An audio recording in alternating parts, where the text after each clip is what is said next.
You're saying that you went and you let everybody in Fullerton, all their government, know about Ramos and how crazy he is. There might have been maybe 5% of the emails that I thought shouldn't get them, the janitors. So what was he doing to the homeless? When Ramos ejected me and my RV and my wife from Fullerton,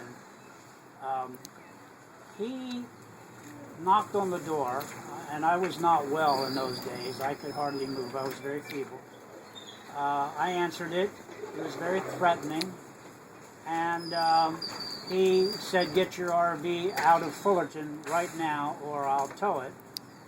And then I said, "Okay, we'll move it right away, but I have to turn the generator on to jumpstart the battery." So during the 5 minutes it took to get my RV started, he screamed up and down the street.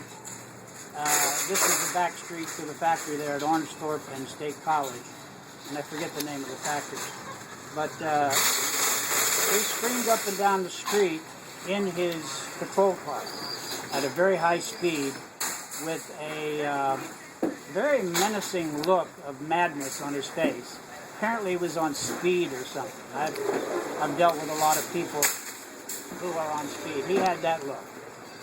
And so I knew he was very dangerous, so I got into the library with my laptop and I found the Fullerton emails to the government, and there were about 100 government officials that I mailed a letter of testimony to explaining that Ramos was a danger to the city and should be removed from active police service.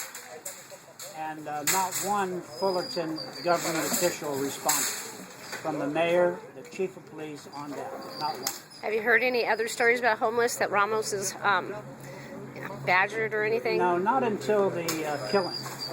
Then I instantly recognized him, and now I'm doing other work, and a corporate president remembered those days and recently asked me, "Was that the man that you wrote the letter to Fullerton to?" So he remembered it, and that I had done that, and there were a couple of homeless who are still living in RVs, I think, who remember I said I did it, and they trusted my word that I would, or that I did do what I said I did.